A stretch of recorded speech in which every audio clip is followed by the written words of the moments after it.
77वें स्वतंत्रता दिवस की पूर्व संध्या पर राष्ट्रपति द्रौपदी मुर्मू ने देश को किया संबोधित। महिला सशक्तिकरण, संविधान से लेकर चंद्रयान 3 के चांद पर लैंड करने तक का किया जिक्र। शिमला में भूस्खलन से बड़ा हादसा, समर हिल लैंडस्लाइड में 9 लोगों की मौत, मलबे में 25 से 30 लोगों के दबे होने की आशंका। मौके पर राहत बचाव कार्य जारी, 900 निकाले गए। हरियाणा सीएम मनोहर लाल खट्टर का बयान, कांग्रेस नेता सुरजेवाला के बयान पर किया पलटवार, कहा बहुत ही असंसदीय बयान। हिमाचल में व्यास नदी उफान पर, 300 सड़कें बंद। उत्तराखंड में रेड अलर्ट, यूपी छत्तीसगढ़ के कुछ हिस्सों में भारी बारिश की चेतावनी। अडानी हिंडनबर्ग मामले में 80 में दाखिल हो सकती है रिपोर्ट। मामले में 29 अगस्त को सुप्रीम कोर्ट में होगी सुनवाई।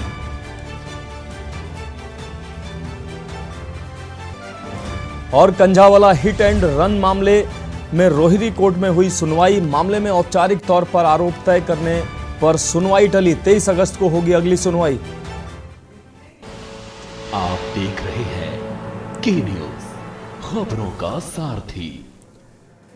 नमस्कार, देश की बात में आपका स्वागत है। मैं हूं आपके साथ मनोज मानस। रुक करेंगे खबरों का। महेंद्रगढ़ के रेलवे स्टेशन पर जीआरपी पुलिस के द्वारा स्वतंत्रता दिवस के उपलक्ष्य में विशेष सर्च अभियान चलाया गया। आपको बता दें, रेलवे स्टेशन पर सभी स्थानों की गहनता से तलाशी व वाहनों की चेकिंग की गई। स्वतंत्रता दिवस पर सुरक्षा को लेकर रेलवे स्टेशन महेंद्रगढ़ पर जीआरपी पुलिस अलर्ट हो गई है ताकि कोई अप्रिय घटना न हो सके। महेंद्रगढ़ जीआरपी पुलिस द्वारा महेंद्रगढ़ रेलवे स्टेशन के सभी स्थानों पर विशेष नजर रखी जा रही है। वहीं दूसरी ओर जीआरपी चौकी इंचार्ज सत्यपाल सिंह अपनी टीम के साथ रेलवे स्टेशन पर आने जाने वाले सभी यात्रियों के बैग चेक कर रहे हैं। रेलवे स्टेशन के परिसर में लगने वाले ऑटो चालकों को निर्देशित किया गया है कि अगर आप लोगों को कहीं भी लावारिस अवस्था में कोई सामान मिलता है, कोई संदिग्ध व्यक्ति मिलता है तो इसकी तुरंत सूचना मुझे दी जाए और इसके बाद डायल 112 को सूचना भी दी जा सकती है ताकि कोई अप्रिय घटना ना घट सके। आम जनता की सुरक्षा को ध्यान में रखते हुए पुलिस पेट्रोलिंग के अतिरिक्त रात के समय वाहनों की चेकिंग बढ़ा दी गई है।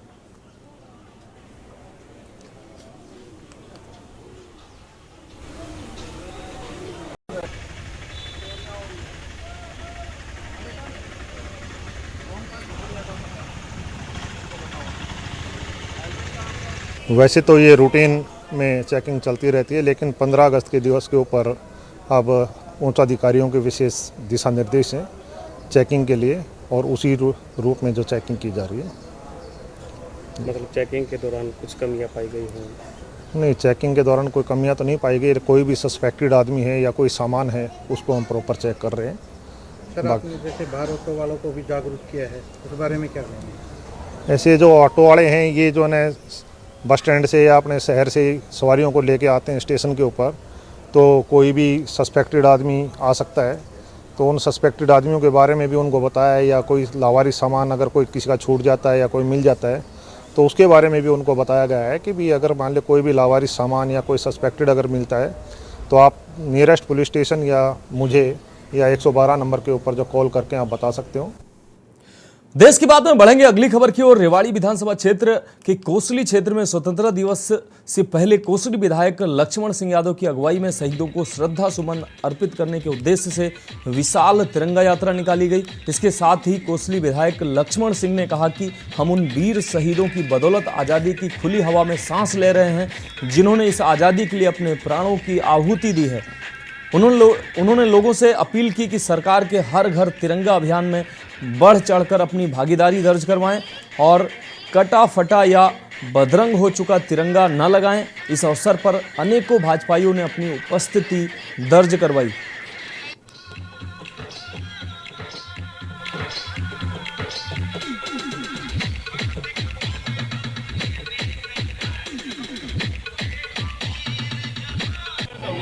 सबसे पहले तो मैं सभी कार्यकर्ताओं का धन्यवाद करना चाहूँगा। अब वो शहीदों की भावनाओं से मन में रखते हुए तिरंगे की आन बान और शान की रक्षा करते हुए आज तिरंगा यात्रा 3 किलोमीटर की है। और मैं उन सब शहीदों को जो जंगे आज़ादी से पहले 6,35,000 थे और जंगे आज़ादी के बाद सीमाओं की रक्षा जिन्होंने सब ने अपने प्राणों को न्यौछावर किया है, उन सब शहीदों को हम कोटि कोटि नमन करते हैं और उन शहीदों को साधुवाद देते हैं। आज उनकी वजह से आज हम खुली हवा में सांस ले रहे हैं। और मेरा ये क्षेत्र तो आपने देखा जंग आज़ादी में भी INA में था, तो राव तुलाराम जी के नेतृत्व में था। अब बात करें अगली खबर की। यह विडंबना नहीं तो और क्या है कि जहां एक तरफ पूरा देश आजादी के जश्न में डूबा है, लेकिन हम अपनी जायज मांगों को लेकर सड़कों पर हाथों में तिरंगा लेकर सरकार के खिलाफ रोष प्रदर्शन करने पर मजबूर हैं। ऐसा नहीं है कि हमें अपने देश से प्रेम नहीं है, हम तो सिर्फ इतना चाहते हैं कि हमारी बात सरकार सुने और हम भी देश के विकास में अपनी भागीदारी तय कर सकें। यह कहना है पिछले 8 दिनों से अपनी मांगों को लेकर धरने पर बैठे आशा वर्कर्स का, जिन्होंने आज रोष प्रदर्शन कर तिरंगा यात्रा निकाली और रेवाड़ी विधायक चिरंजीवी राव को मुख्यमंत्री के नाम ज्ञापन सौंपा। देखिए, आजादी का जश्न पूरे देश में मन रहा है और हम सरकार के खिलाफ रोष प्रदर्शन कर रहे हैं। हमें भी आजादी का शौक है और ये जो झंडा तिरंगा यात्रा आज हमने निकाली है, ये सिर्फ हमने अपनी आजादी के लिए ही निकाली है और ये रोष प्रदर्शन करने के लिए निकाली है। क्या कारण क्या है कि आप तिरंगा लेके आज सड़कों पे निकले? क्या डिमांड है आपकी? हमारी जो लगातार धरना प्रदर्शन ये है कि जी 8 तारीख से हमारा धरना प्रदर्शन चालू है, लेकिन सरकार हमारी जो मांगे हैं उनको मानने के लिए तैयार नहीं है और उसी विरोध में हमने आज ये तिरंगा यात्रा निकाली है। हम भी अपनी तरफ से अपना आजादी का जश्न तिरंगा से मना रहे हैं, लेकिन इसी के विरोध में हम अपना मांग पत्र, जो यहाँ के विधायक है चिरंजीवी राव जी, उनको हम अपना मांग पत्र देने जा रहे हैं। अगली खबर यमुनानगर से है, जहां प्लाईवुड फैक्ट्री से शराब की तस्करी का एक वीडियो खूब वायरल हो रहा है। ट्रक ड्राइवर ने उस वक्त हंगामा कर दिया जब उन्होंने प्लाईवुड फैक्ट्री मालिक पर ट्रक में जानबूझकर शराब की पेटी रखने के आरोप लगाए। मालिक ने इस आरोप को निराधार बताते हुए कहा कि हमने सिर्फ प्लाईवुड को ही इस ट्रक के जरिए हैदराबाद पहुंचाना था और शराब की पेटी के अंदर सिर्फ सैंपल थे। जो आरोप लगाए गए हैं वो गलत हैं। पुलिस की तफ्तीश में ये बात साबित नहीं हुई है कि ट्रक के अंदर प्लाईवुड के बीच शराब की बोतलें थी या नहीं। ट्रक ड्राइवर इस मामले में कार्रवाई चाहता है। मैं गाड़ी लोड करने के लिए प्लाईवुड आया था हैदराबाद के लिए, तो आज चौथा दिन है जी। तो 2 दिन तो खड़ी रही, कल लोड करने लगे, तो आधी लोड होने के बाद इन्होंने साइड में खड्डा बना के उसमें दारू थी, जो कार्टून के बाहर दिख रही है वो दारू के कार्टून है। क्या प्लाईवुड फैक्ट्री क्या नाम है? ये पंचमुखी प्लाईवुड नया गांव में है जी। पंचमुखी प्लाईवुड किसने देखा था ये इस तरह की हरकत? ये हरकत मैंने खुद देखी है। मेरे साथ जो ड्राइवर है उसने बोला कि यहाँ से कुछ मेरे को डाउट हो रहा है कि इसमें खड्डा सा है, तो हमने चेक किया तो वो निकाल ली, उसके वीडियो सामने है सारे। तो उसके बाद जी मैंने ब्रोकर को बुलाया, वो आए, उनको पहले तो मेरे को धमकाने लगे, उदय सिद्धार्थ जी फोन नीचे रख। रुक करेंगे अगली खबर का। मेवात के नूह में धार्मिक यात्रा में हुई हिंसा में घायल हुए लोगों से मिलने कांग्रेस प्रदेश अध्यक्ष कार्यकारिणी सदस्य जितेंद्र भारद्वाज सोहना में उनके घर पहुंचे। उन्होंने सभी घायलों का हालचाल पूछा और जहां जरूरत पड़ी उन्हें आर्थिक मदद भी की। उन्होंने कहा कि हमें बड़ा दुख हुआ है कि जब हिंदू मुस्लिम भाईचारे की मिसाल कहे जाने वाले मेवात क्षेत्र में इस तरह की घटना घटी है। उन्होंने कहा कि कहीं ना कहीं इस मामले की जिम्मेदारी सरकार की रही है, क्योंकि समय रहते सरकार ने सुरक्षा व्यवस्था की तरफ ध्यान ही नहीं दिया। हमें जाने नहीं दिया गया था। पिछले दिनों जब हम दीपेंद्र हुड्डा जी और देवान जी के नेतृत्व में आए थे, आज क्योंकि काफी समय हमारे इलाके के। अगली खबर कुरुक्षेत्र से है, जहां राज्य मंत्री सरदार संदीप सिंह ने कहा कि वीर जवानों की बदौलत देश का हर नागरिक चैन की नींद सो पाता है। हमारी आजादी वीरों के बलिदान पर टिकी हुई है। शहीदों के सम्मान में यदि लाख बार भी सिर झुकाया जाए तो वह भी कम होगा। राज्य मंत्री संदीप सिंह सांसद नायब सैनी जिलाध्यक्ष रवि बतान संघ तिरंगा यात्रा की अगुवाई कर रहे थे। हजारों कार्यकर्ता एवं देश प्रेमी तिरंगा यात्रा में हाथ में तिरंगा लेकर शहर से गुजरे तो भारत माता की जयकारों से पूरा शहर गूंज उठा। अनाज मंडी से शुरू होकर यात्रा अंबाला रोड, मेन बाजार, सरस्वती तीर्थ होते हुए शहीद स्मारक पर पहुंची, जहां शहीदों को राज्य मंत्री संदीप सिंह, जिलाध्यक्ष रवि बतान, सांसद नायब सैनी आदि ने पुष्पांजलि अर्पित की। जिलाध्यक्ष रवि बतान ने कहा कि 13 से 15 अगस्त तक प्रदेश में हर घर तिरंगा अभियान चलाया जा रहा है, इसलिए हर कार्यकर्ता, हर नागरिक अपने घर पर तिरंगा लहराए।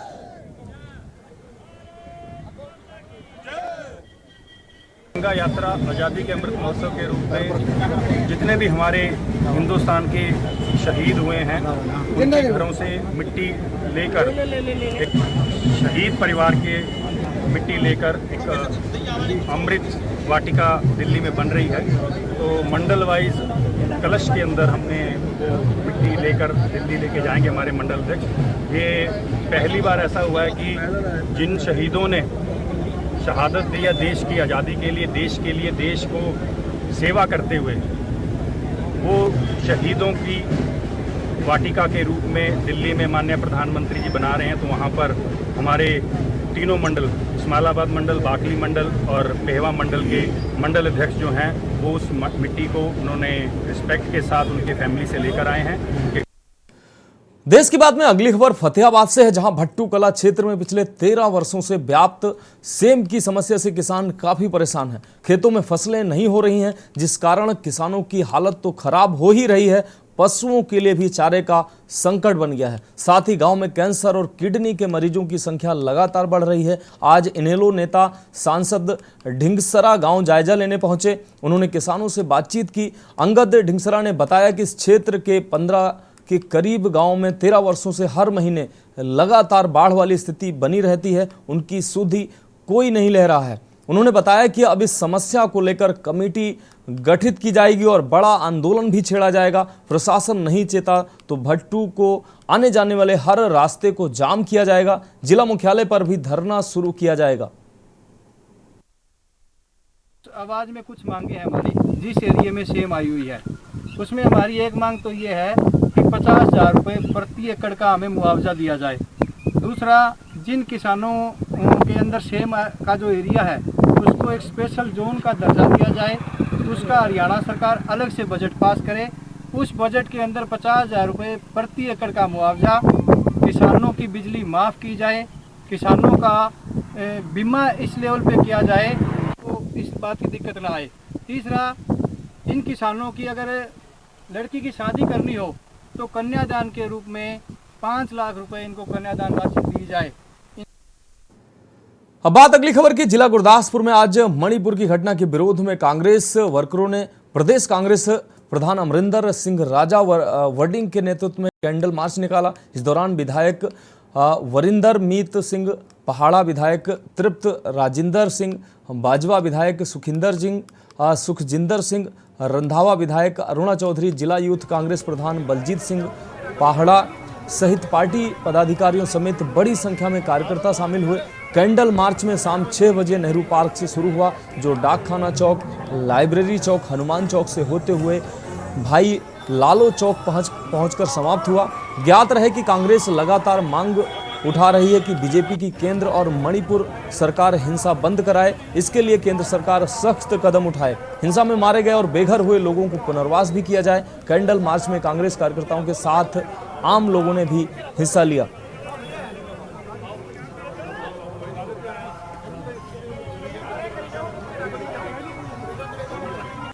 देखो, अज पार्टी वालों अमरिंदर सिंह राजा वड़िंग जी, साडे पीसीसी प्रधान रंधावा साहब, तृप्त बाजवा जी, मैडम अरुणा जो लैके प्रताप बाजवा जी आए थे। 1.5 घंटा बैठ के गए, उन्होंने कोई एमरजेंसी जाना पै गया कभी। सारे आए अज और समुचे जिले वालों अज कैंडल मार्च मणिपुर की जी मंदभागी घटना जी वापरी है, साडियां उत्ते भैणां, साडियां मावां वर्गियां जिन्हां दे नाल वो तशद्दुद होया जिहड़ा बयान नहीं किया जा सकता लफ्ज़ां च। इस तरीके दे नाल उत्थे होया। अज दी सदी दे विच ये एक्सपैक्ट नहीं किया जा सकता कि इहो जी मंदभागी घटना साडे हिंदुस्तान के किसी सूबे दे विच होई आ, जिहदे नाल समुचे वर्ल्ड दे विच साडे हिंदुस्तान का सिर नीवा होया। और अज इहदे संबंध कैंडल मार्च, एक रोस मार्च कह सकते हो, कढ़िया गया। अगली खबर गुरदासपुर से है, जहां जिला योजना बोर्ड में गुरदासपुर चेयरमैन और आपके प्रदेश महासचिव जगरूप सेखवा ने कदिया हलके के गांव सोहल में विभिन्न विकास कार्यों का उद्घाटन किया। चेयरमैन जगरूप सेखवा ने कहा कि 15 अगस्त स्वतंत्रता दिवस से राज्य के मुख्यमंत्री सरदार भगवंत मान के अनुसार बारिश से खराब हुई फसलों का संबंधित किसानों को उचित मुआवजा दिया जाएगा। चेयरमैन सेखवा ने सरपंची चुनाव पर चर्चा के दौरान कहा कि राज्य सरकार जिला परिषद, ब्लॉक समिति और ग्राम पंचायत चुनाव निष्पक्ष तरीके से करवाएगी। राज्यसभा सदस्य राघव चड्ढा के निलंबन को लेकर चेयरमैन जगरूप सेखवा ने कहा कि बीजेपी ओछी राजनीति कर रही है।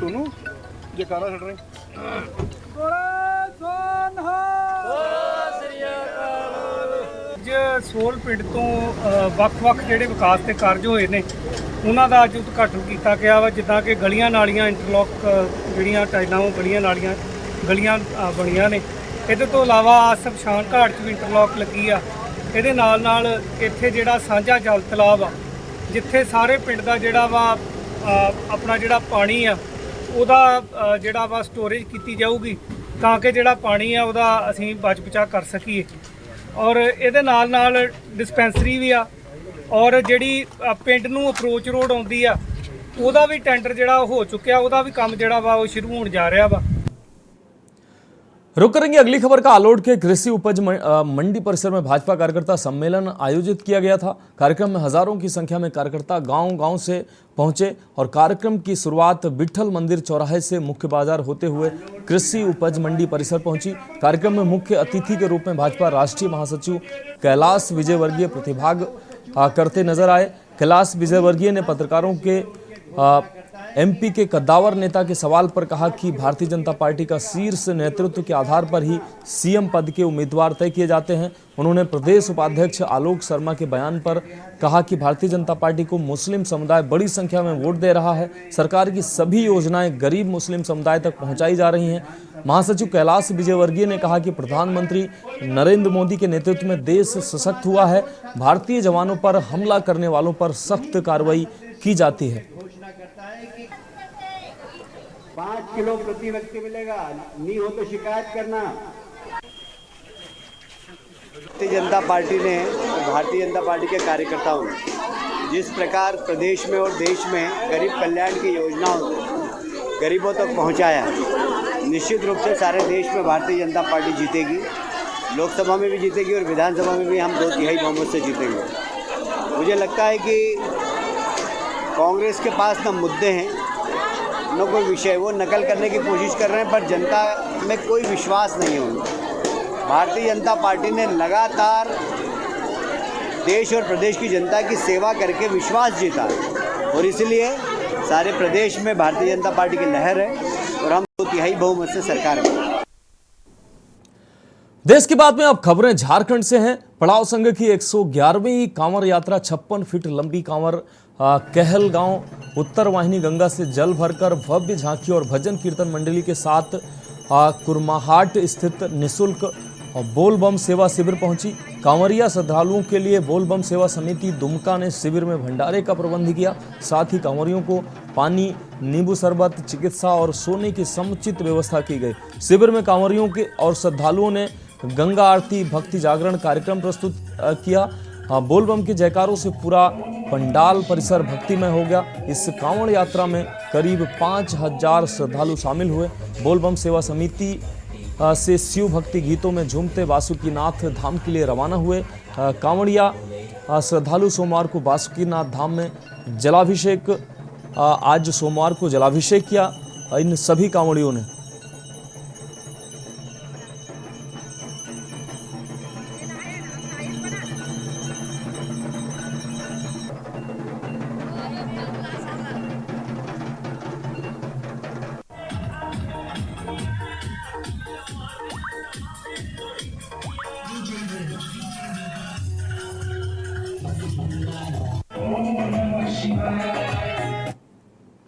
अब बात अगली खबर की। आम आदमी पार्टी के सीनियर वाइस प्रेसिडेंट अनुराग ढांडा ने आज़ादी के अमृत महोत्सव पर किसानों की दुर्दशा को लेकर प्रेस वार्ता की है। उनके साथ यूथ विंग प्रदेश अध्यक्ष डॉक्टर मनीष यादव और पंचकुला जिला अध्यक्ष रंजीत उप्पल भी मौजूद रहे। अनुराग ढांडा ने कहा कि सिरसा के गांव नारायण खेड़ा के 13 किसान 13 दिन से भूख हड़ताल पर बैठे हैं। इनमें कई किसान 60 से 70 वर्ष की उम्र के हैं।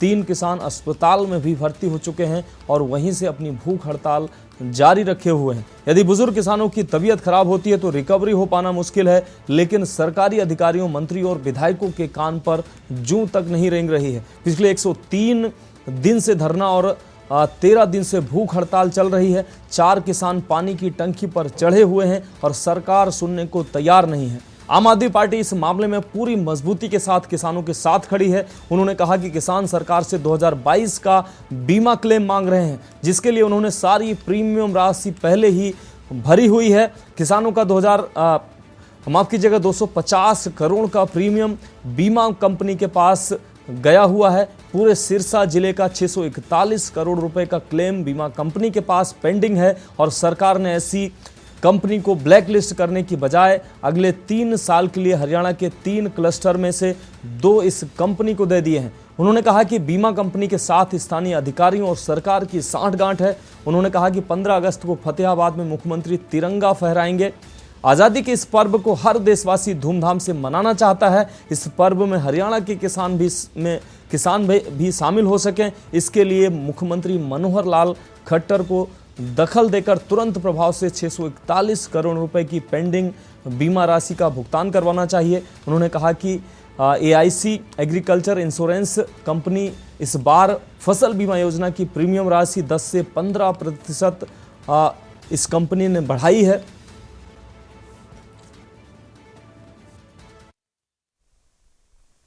और कवर भी करना चाहिए और इसको उठाना भी चाहिए।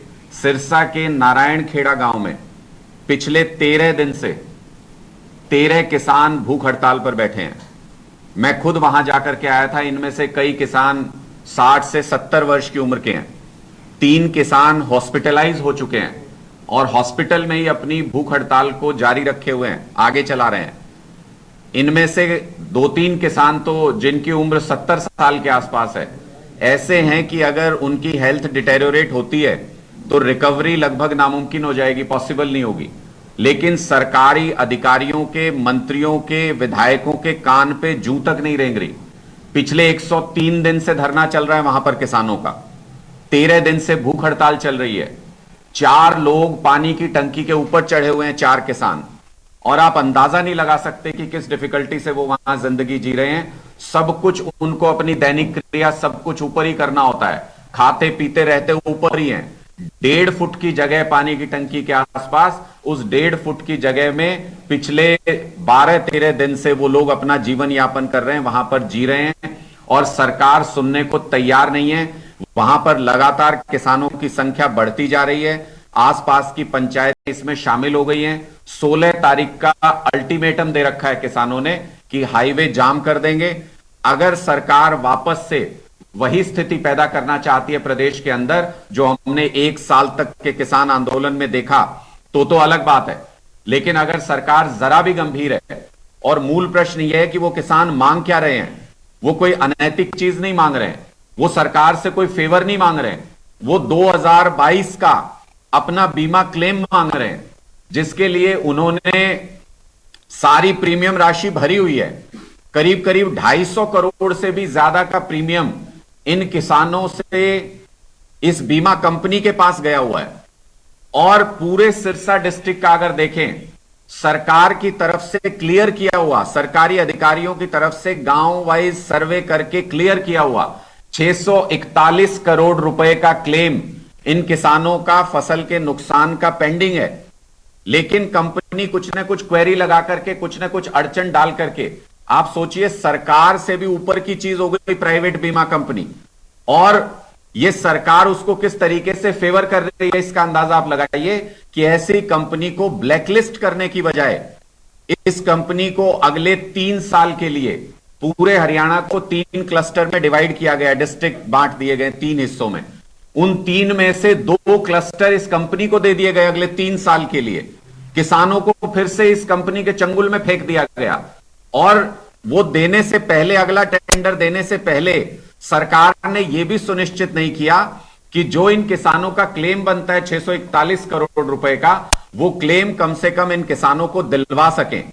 बार बार प्रशासन आनाकानी कर रहा है, बार बार प्रशासन आगे की तारीखें दे रहा है।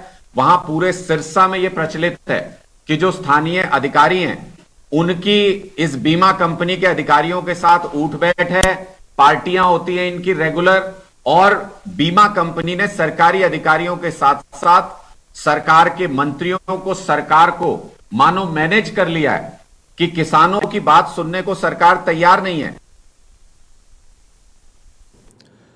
अब बात अगली खबर की। खबर अलीगढ़ से 1999 के कारगिल युद्ध में शहीद हुए अलीगढ़ के वीर योद्धा नरेश सिंसनवार के बुजुर्ग माता पिता एकांक जीवन जीने को मजबूर हैं।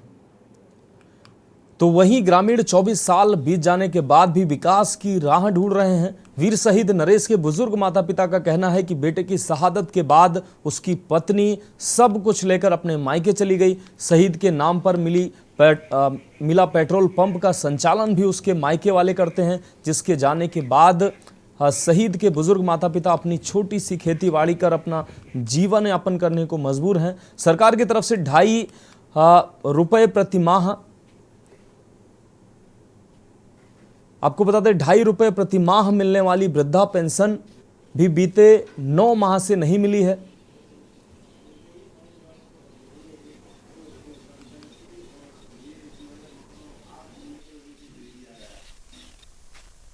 नरेश सिंसनवार हमारे परिवार से थे। कारगिल युद्ध में वो शहीद हुए। पहली जो शुरू की टुकड़ी थी उसी में वो सौरभ कालिया जी के नेतृत्व में थी, उसी में वो पाकिस्तानियों ने उन्हें कब्जे में कर लिया। कारगिल युद्ध में शहीद हुए थे पाकिस्तान की सेना से लड़ते हुए। पाकिस्तान की फौज इनको पकड़ ले गई और उन्होंने इनको अंग भंग कर करके, और ये जो है मतलब 8 जून को इनको दे दिया गया। पाकिस्तानी हिरासत में जो है ले ले और ये अंग भंग करके वापस दे दे। 12 जून 1999 को जो है दाह संस्कार हुआ। हमको कोई सुविधा नहीं मिली, न गाँव में कोई विकास हुआ। आज जो सुविधा मिली उसकी पत्नी उसको सबको लेकर के यहाँ से चली गई। तो खबरों में वक्त एक ब्रेक का है, जल्द हाजिर होंगे। आप देख रहे हैं के न्यूज, खबरों का सारथी। ब्रेक के बाद देश की बात में एक बार फिर से आपका स्वागत है। बात करेंगे अगली खबर की। खबर बांदा से है, जहां पुलिस लाइन से बच्चों द्वारा प्रभात फेरी निकाली गई। आपको बता दें कि पुलिस अधीक्षक अंकुर अग्रवाल ने हरी झंडी दिखाकर प्रभात फेरी को रवाना किया। इसके साथ ही प्रभात फेरी में पुलिस अधीक्षक, अपर पुलिस अधीक्षक सीओ शहर कोतवाल आदि महाराणा प्रताप चौक होते हुए शहर में प्रभात फेरी के साथ घूमे। इसके बाद जिला पुलिस लाइन में प्रभात फेरी का समापन हुआ।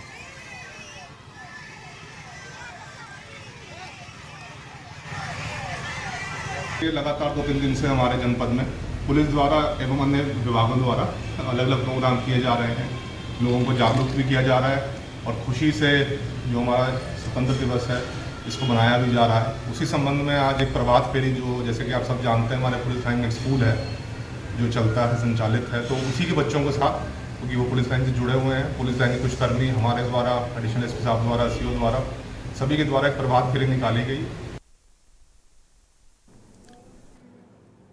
अब बात अगली खबर की। खबर रामनगरी अयोध्या से है, जहां अमृत महोत्सव के अवसर पर सरयू तट की पहाड़ी पर, राम पहाड़ी पर लेजर लाइट और म्यूजिक का आयोजन किया गया। अमृत महोत्सव लेजर लाइट का आयोजन लखनऊ की आई हुई टीम के अध्यक्ष श्रीमती बीना गुप्ता के नेतृत्व में किया गया। सभी देशभक्त शहीदों को नमन किया गया। शहीदों ने देश की स्वतंत्रता के लिए जो योगदान दिया है उन्हीं को लेजर लाइट द्वारा दर्शाया गया। रामनगरी अयोध्या वासियों ने लेजर लाइट को देखते हुए शहीदों को नमन किया।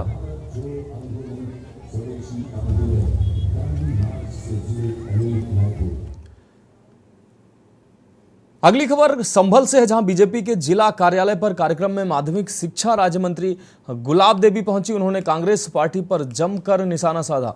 उन्होंने कांग्रेस को निशाने पर लेते हुए कहा कि उसकी स्थिति बहुत खराब है। उन्होंने कहा कि अगर कांग्रेस यह कहती है कि देश में सब बर्बाद हो गया है तो 2024 बताएगा। इसके साथ ही कहा कि हमारा देश विकास और तरक्की के मामले में पहले नंबर 1 पर है। बीजेपी सरकार में देश तरक्की की राह पर चल रही है, देश तरक्की के राह पर चल रहा है और कोई भी इसकी तुलना नहीं कर सकता।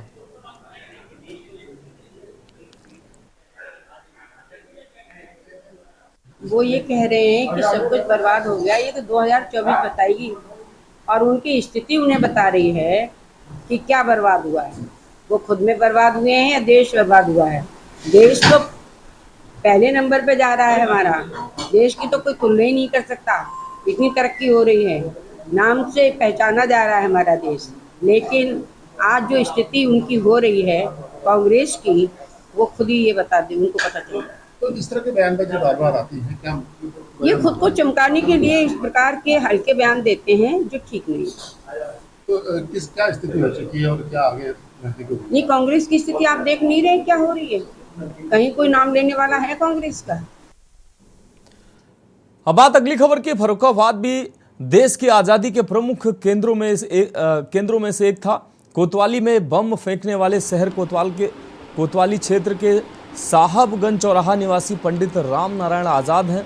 वह पूरे क्षेत्र में घोड़ी पर सवार होकर भ्रमण करते थे। उनका उपयोग गरीब लोगों की मदद के लिए किया जाता था। शहीद चंद्रशेखर आज़ाद ने उनके साथ कई घटनाओं को अंजाम दिया था। वे अपने घरों पर बम बनाते थे, लेकिन सरकारी तंत्र ने उन्हें शहीद का दर्जा नहीं दिया। जबकि 1947 में जब देश आज़ाद हुआ तो देश आज़ाद होने से 4 दिन पहले यानी कि 11 अगस्त को उनकी गोली मारकर हत्या कर दी गई। पंडित राम नारायण आज़ाद के बेटे ने बताया कि शुरुआत में जब पुलिस उन्हें गिरफ्तार करने के लिए उनके घर पर लगातार दबाव बना रही थी तो वह कलकत्ता में सुभाष चंद्र बोस के पास गए।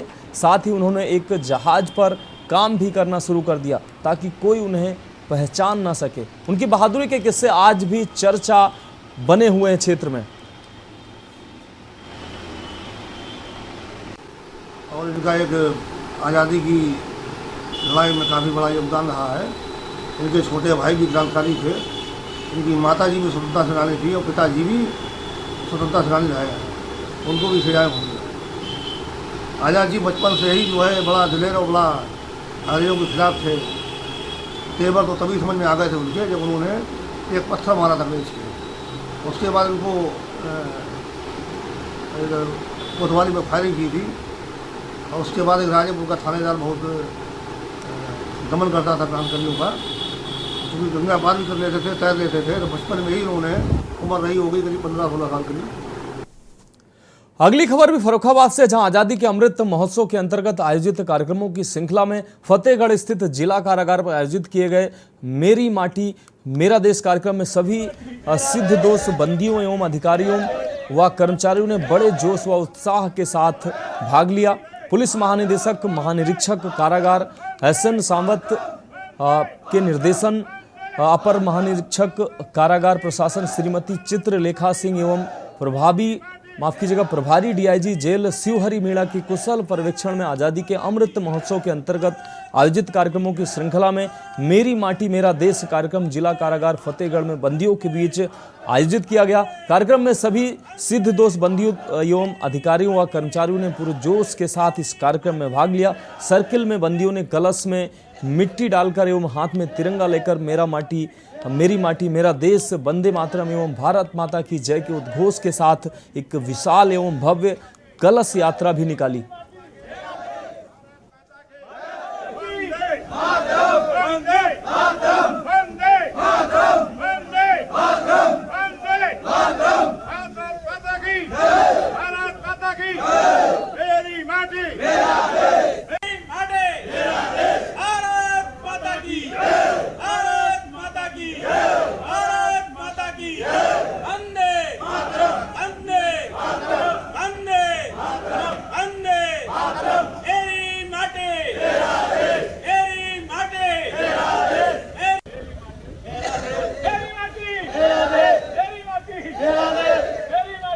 फतेहगढ़ में आज़ादी के अमृत महोत्सव के अंतर्गत मेरी माटी मेरा देश कार्यक्रम के में सभी अधिकारियों, कर्मचारियों और बंदियों द्वारा कलश यात्रा, तिरंगा यात्रा के साथ निकाली गई, जिसमें लगभग 300 सिद्ध दोष बंदियों और कारागार के 50 कर्मचारियों द्वारा मिट्टी कलश में डाल करके कलश यात्रा निकाली गई। यह कलश यात्रा कल कलेक्ट्रेट में भेज करके इसको जिला फर्रुखाबाद के कलश के साथ भेज दिया जाएगा। जय हिंद।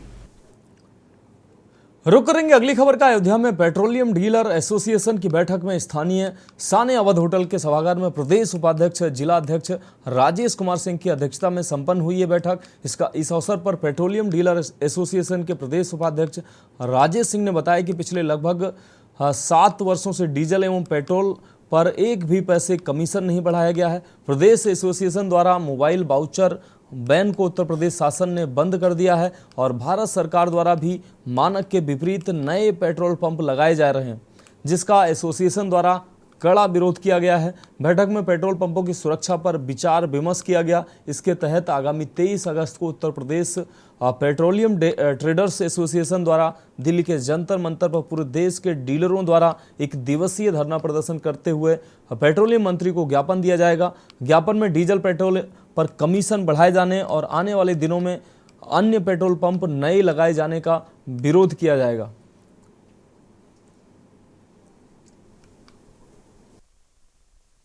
आज उत्तर प्रदेश पेट्रोलियम ट्रेडर्स के आह्वान पर पूरे जिले के हर कंपनियों के डीलरों की बैठक संपन्न हुई, जिसमें हम लोगों ने भारत सरकार से मांग की गई है। पहली मांग 7 साल से विगत दिनों से डीलरों का कमीशन नहीं बढ़ाया गया है तथा नए पंप न लगाने के लिए मांग रखी गई कि ना लगाया जाए, क्योंकि आजकल बिजली से भी गाड़ियां आने लगी और लोगों का स्वतः बिक्री कम होती जा रही है। अगली खबर संभल से है, जहां बवराला घाट पर गंगा खतरे के निशान से करीब 2 फीट ऊपर बह रही हैं। नरोरा बैराज पर 2 लाख से आपको बता दें 2 लाख से 4,000 क्यूसेक पानी रिकॉर्ड किया गया है, जो इस साल के उच्चतम स्तर से 10,000 क्यूसेक कम रह गया है। गंगा में बढ़ रहे पानी से हजारों बीघा फसल डूब गई है। वहीं 1,000 बीघे से ज़्यादा जमीन गंगा की बाढ़ के कटान में गंगा में समा गई है। बाबराला घाट पर बीते 2 दिनों में करीब 2 फीट पानी बढ़ा है तथा गंगा में बाढ़ की स्थिति भयावह हो चली है। है जी, पानी तेज से मतलब ज्यादा जल है। ज्यादा जल है, क्या स्थिति है? क्या बढ़ रही है गंगा जी? हाँ जी, बढ़ रही 3 दिनों से गंगा पानी बढ़ रहा है। कितना बढ़ा होगा 24 घंटे में? कुछ आइडिया लगता है आपको? 1 फुट 2 फुट बढ़ गया करीब। अच्छा, तो ये कब से बढ़ रही है? क्या दिन हो गए? कल से।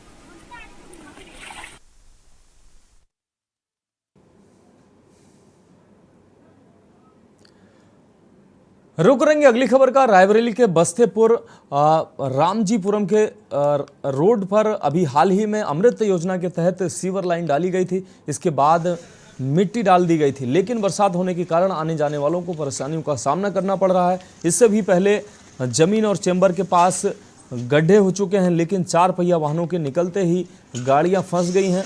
इसके कारण वाहन मालिकों और मोहल्ले वालों को काफ़ी परेशानियों का सामना करना पड़ रहा है।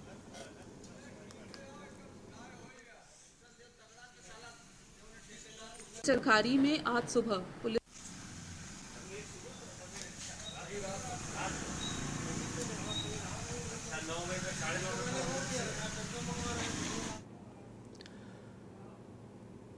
अब बात अगली खबर की। महोबा के चरखारी कोतवाली क्षेत्र में एक व्यक्ति का शव मिलने से हड़कंप मच गया। मृतक के परिजनों ने गांव के ही 5 दबंगों पर हत्या का आरोप लगाया है। फिलहाल घटना की सूचना मिलने पर मौके पर पुलिस पहुंची है और शव को कब्जे में लेकर अग्रिम कार्रवाई में जुट गई है। चरखारी कोतवाली क्षेत्र के टोला सोयम गांव के रहने वाले 48 वर्षीय मोतीलाल की गांव के पास निर्मम हत्या कर दी गई। सुबह जब ग्रामीणों ने शव को देखा तो इसकी सूचना परिजनों और पुलिस को दी गई। मृतक के परिजनों का आरोप है कि गांव के ही 5 दबंगों ने आपको बता दें घर से ले गए और लाठी डंडों और पत्थर से कुचल कर हत्या की वारदात को अंजाम दिया है और हत्या की वारदात को अंजाम देकर वो फरार हो गए हैं। ये दबंग अपराधी किस्म के व्यक्ति हैं और इन पर कई मुकदमे भी चल रहे हैं। पुलिस अधीक्षक अपर्णा गुप्ता ने बताया कि तहरीर के आधार पर मुकदमा दर्ज कर आगे की कार्रवाई की जा रही है।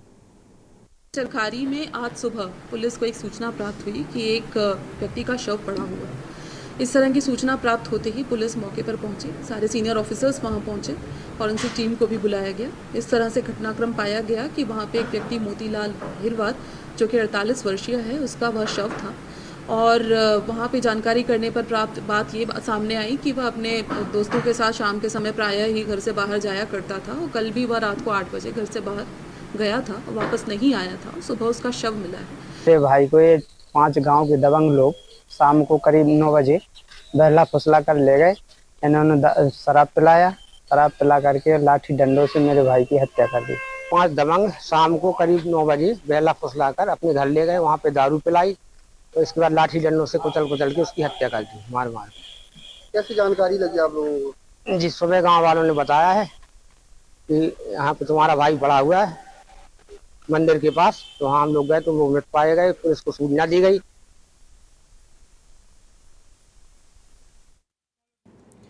बढ़ेंगे अगली खबर की ओर। बस्ती जिले के परशुरामपुर थाने के पुलिस ने 3 शातिर लुटेरों को अरेस्ट किया है। पुलिस ने बीते 7 अगस्त को श्रृंगनारी बाजार में जनसेवा केंद्र संचालक शीतला प्रसाद शाम लगभग 7 बजे बंदूक की नोक पर 12,000 नगद व मोबाइल फोन लूट कर फरार हो गए थे।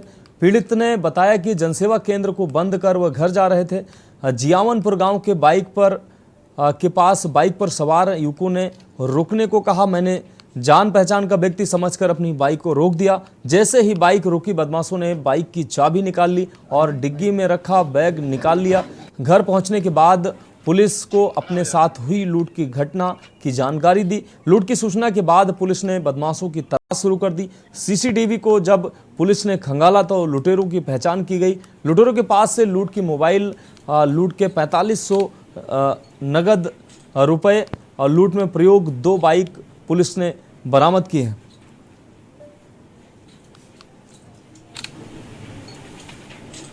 को थाना परशुरामपुर बस्ती में एक जनसेवा केंद्र चलाने वाले व्यक्ति जो दुकान बंद करके अपने घर जा रहे थे, उनके साथ मोटरसाइकिल सवारों ने लूट की और उनका कुछ पैसा और मोबाइल छीन लिया था। इसमें Parshurampur police team, SOG team, स्वाट टीम ने अच्छा कार्य किया है। आज इसका अनावरण हो गया है। इसमें 3 व्यक्ति गिरफ्तार हुए हैं, अजय वर्मा, बिन कुमार शर्मा और एक नाबालिग है। अगली खबर कायमगंज से, जहां शकुंतला देवी बालिका इंटर कॉलेज में मेरी माटी मेरा देश अभियान के तहत कार्यक्रम का आयोजन किया गया, जिसमें शिक्षक, शिक्षिकाओं और छात्राओं ने देश के वीर सपूतों को नमन कर उन्हें याद किया। प्रधानाचार्य सुतीक्षणा श्रीवास्तव ने छात्राओं को शपथ दिलाकर देश प्रेम की भावना से जोड़ने के लिए प्रेरित किया। वहीं स्नातकोत्तर महाविद्यालय की प्राचार्य डॉक्टर वेणु सिंह ने माटी के इतिहास एवं वीर शहीदों के बलिदान के बारे में जानकारी दी। इस अवसर पर विद्यालय के प्रधानाचार्य एवं सभी शिक्षिकाओं ने अनेक खेतों की मिट्टी को अमृत कलश में डाला। कार्यक्रम के दौरान विद्यालय की ममता सिंह, सिल्की मिश्रा, संतोष शर्मा, विकास श्रीवास्तव समेत शिक्षक शिक्षिकाएं मौजूद रहीं।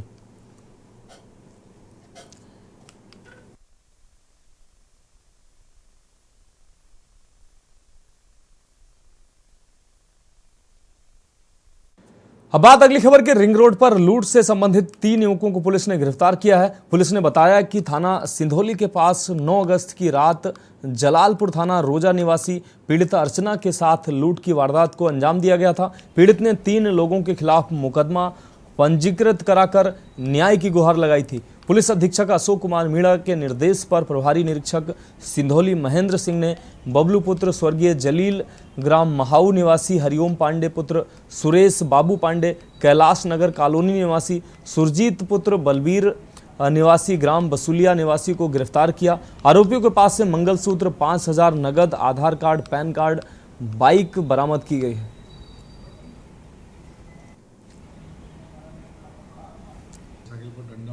मोटरसाइकिल रोक कर उनसे 5,000 रुपये कैश, मंगलसूत्र, एक पर्स जिसमें आधार कार्ड, पैन कार्ड थे, लूटा गया था। इस घटना के संबंध में पुलिस ने तत्परता से कार्रवाई करते हुए 3 अभियुक्तों को गिरफ्तार किया है। इनके कब्जे से घटना में लूटे गए 5,000 रुपये, मंगलसूत्र, आधार कार्ड, पैन कार्ड बरामद हुआ है। पूछताछ पर इन्होंने बताया कि ये तीनों इकट्ठे होकर घटना करने के इरादे से खड़े थे और जब दंपति वहाँ से निकले तो उनके द्वारा ये घटना कारित की गई थी। इन सभी अभियुक्तों के विरुद्ध सुसंगत धाराओं में कार्रवाई की जा रही है। इनके विरुद्ध गैंगस्टर एक्ट में भी कार्रवाई की है।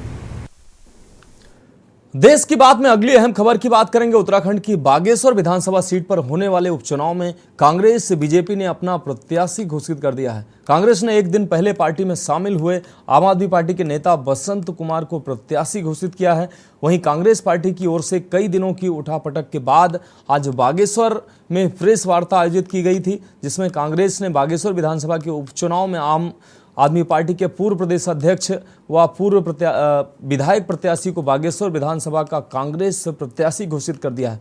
आपको बता दें कि इससे पहले कांग्रेस के पूर्व विधानसभा विधायक प्रत्याशी रंजीत दास भाजपा में शामिल हो गए थे। इसके बाद से कांग्रेस में 2 दिनों तक मंथन का दौर चला और रविवार को कांग्रेस ने आम आदमी पार्टी के पूर्व प्रदेश उपाध्यक्ष बसंत कुमार को पार्टी की सदस्यता दिलाई और आज उन्हें बागेश्वर विधानसभा का विधायक प्रत्याशी घोषित कर दिया। बसंत कुमार को पार्टी का अधिकृत प्रत्याशी घोषित किए जाने के बाद करण माहरा ने बताया कि वह विधानसभा चुनाव को भारी मतों से जीतेंगे। उन्होंने कहा कि बसंत कुमार के आने से पार्टी मजबूत हुई है और कार्यकर्ताओं में जोश भी बढ़ा है और चुनाव में कांग्रेस भारी बहुमत से जीत दर्ज करेगी। वहीं भाजपा ने पूर्व कैबिनेट मंत्री चंदन रामदास की पत्नी पार्वती दास को प्रत्याशी घोषित किया है।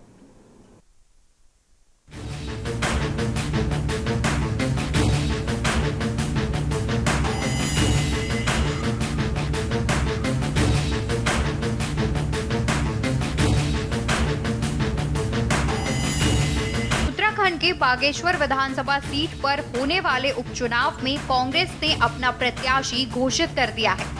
कांग्रेस ने एक दिन पहले पार्टी में शामिल हुए आम आदमी पार्टी के नेता बसंत कुमार को प्रत्याशी घोषित किया है। कांग्रेस पार्टी की ओर से कई दिनों की उठापटक के बाद आज बागेश्वर में प्रेस वार्ता आयोजित की गई थी, जिसमें कांग्रेस ने बागेश्वर विधानसभा के उपचुनाव में आम आदमी पार्टी के पूर्व प्रदेश उपाध्यक्ष व पूर्व विधायक प्रत्याशी को बागेश्वर विधानसभा का कांग्रेस प्रत्याशी घोषित कर दिया है। आपको बता दें कि इससे पहले कांग्रेस के पूर्व विधानसभा विधायक प्रत्याशी रंजीत दास भाजपा में शामिल हो गए थे।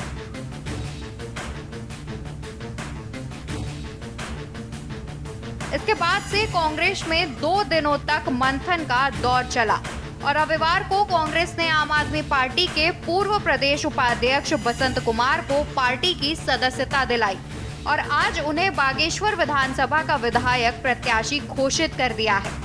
वहीं भाजपा ने पूर्व कैबिनेट मंत्री चंदन रामदास की पत्नी पार्वती दास को प्रत्याशी घोषित किया है। साथ ही भाजपा ने कांग्रेस के प्रत्याशी घोषणा करने पर सवाल उठाए हैं। भाजपा का कहना है कि पहले कांग्रेस प्रदेश अध्यक्ष करण माहरा ने 3 नामों का पैनल पहले ही भेजे जाने की बात कही थी। इसके बाद रविवार को बसंत कुमार को पार्टी में शामिल किया और सोमवार को इन्हें प्रत्याशी घोषित कर दिया, जिससे साफ है कि कांग्रेस अपने कार्यकर्ताओं का सम्मान नहीं करती। तो है ही, जब ईमानदारों की भ्रष्टाचारियों से लड़ाई होती है तो चुनौती होती है, क्योंकि वो अपने नैतिक मूल्यों से हटकर भी लड़ाई को लड़ने का प्रयास करते हैं। हमारे साथ जो है वो नैतिकता का एक दायरा रहता है, नैतिकता की सीमा रहती है, नियम कानून भारत के संविधान को मानने वाले लोग हम हैं। तो चुनौती तो होगी ही, क्योंकि भ्रष्टाचारियों से देश को आज़ाद करना है, अत्याचारियों से देश को आज़ाद करना है और इस प्रदेश की, इस विधानसभा की जनता को न्याय दिलवाने के लिए आगे आना है, तो चुनौती तो रहेगी। बसंत कुमार किसी एक राजनीतिक दल के कार्यकर्ता की कांग्रेस में सदस्यता, यह एक स्वाभाविक पक्ष होता है। कोई व्यक्ति किसी दल में जा सकता है, लेकिन मेरा प्रश्न यह है कि करण मेहरा जी कह रहे हैं कि हमने अपने 3 नाम का पैनल अपने पार्लियामेंट्री बोर्ड को भेजा है। तो करण मेहरा जी आज ये स्पष्ट करेंगे कि बसंत कुमार का नाम पैनल में किस आधार पर गया। जो व्यक्ति कांग्रेस का सदस्य न हो उसका नाम आखिर किस आधार पर अपने सेंटर पर उन्होंने भेजा है, या वो ये बताएं, स्पष्ट करें कि जो 3 नाम का पैनल भेजा है उसी में से कांग्रेस का प्रत्याशी बनेगा। और मैं शुरू से कह रहा था कांग्रेस अपने कार्यकर्ता छल करती है और बसंत कुमार की ज्वाइनिंग के बाद अगर उनका टिकट होता है तो ये बात बहुत स्पष्ट हो जानी चाहिए कि जो पैनल कांग्रेस ने भेजा था उस पैनल में क्या ऐसे व्यक्ति का नाम भेजा पार्टी का सदस्य ही नहीं है। आपको बता दें कि उत्तराखंड में अब तक हुए 14 में से 13 उपचुनाव में सत्ता पक्ष को ही जीत मिली है। वहीं चुनाव आयोग ने बागेश्वर विधानसभा उपचुनाव के लिए 5 सितंबर की तिथि घोषित की है, जबकि 8 सितंबर को मतगणना होगी। बता दें कि बागेश्वर की सीट पूर्व कैबिनेट मंत्री चंदन राम दास के निधन के बाद खाली हुई है। भाजपा ने सहानुभूति कार्ड खेलते हुए पूर्व कैबिनेट मंत्री चंदन राम दास की पत्नी पार्वती दास को प्रत्याशी घोषित किया है। भाजपा का कहना है कि जल्द बागेश्वर में स्टार प्रचारक भी पार्टी के लिए प्रचार प्रसार करेंगे। प्रचार प्रसार का सिस्टम है, उसके लिए अभी हमारी चुनाव समिति वहां के लिए स्टार प्रचारकों की भी घोषणा करेगी और हमारे प्रदेश महामंत्री श्री राजेंद्र सिंह बिष्ट जी को वहां का चुनाव प्रभारी बनाया गया है। वो लगातार पिछले कई महीनों से वहां पार्टी के कार्यक्रमों को आयोजित कर रहे हैं और आगे के जो भी स्टार प्रचारकों के दौरे होंगे, अन्य प्रकार की जनसभाएं होंगी, उसकी जानकारी तय होने के पश्चात आपको बताएंगे। बागेश्वर उपचुनाव को लेकर के कांग्रेस पार्टी की बहुत पहले से तैयारियां हैं। वहां पर जो 180 बूथ थे उनका पुनर्गठन हम कर चुके हैं। कांग्रेस के आदरणीय प्रदेश अध्यक्ष करण महाराज जी 3 बार पहले वहां दौरा कर चुके थे, अभी तो वहीं पर उन्होंने कैंप किया हुआ है। नेता प्रतिपक्ष यशपाल आर्य हों, जो हमारे पूर्व राज्यसभा सांसद प्रदीप टमटा जी हों, पूर्व मुख्यमंत्री आदरणीय हरीश रावत जी हों, लगातार बागेश्वर के संपर्क में है और बागेश्वर में हमारी जमीनी तैयारियां इतनी मजबूत हैं कि इसी से भाजपा में बौखलाहट है। भाजपा आज तक अपना कैंडिडेट घोषित नहीं कर पाई, जबकि 4-5 दिन हो गए हैं उन्होंने अपना पैनल भेजा था। आखिर पैनल भेजने में जो जल्दबाजी की गई, उसके बाद कैंडिडेट डिक्लेयर करने में डर क्यों रही है भाजपा? कुल मिलाकर बागेश्वर उपचुनाव बेहद दिलचस्प होने जा रहा है। बीजेपी कांग्रेस इस चुनाव को जीतने के लिए पूरी ताकत के साथ मैदान में उतरने जा रही है। पर सवाल ये है कि क्या बागेश्वर की जनता एक बार फिर बीजेपी को जीत का स्वाद चखाएगी? क्या कांग्रेस बेरोजगारी और महंगाई के सहारे भाजपा को सबक सिखा पाएगी? क्या कांग्रेस राज्य के उपचुनाव में इतिहास को बदल पाएगी? Uttarakhand desk report.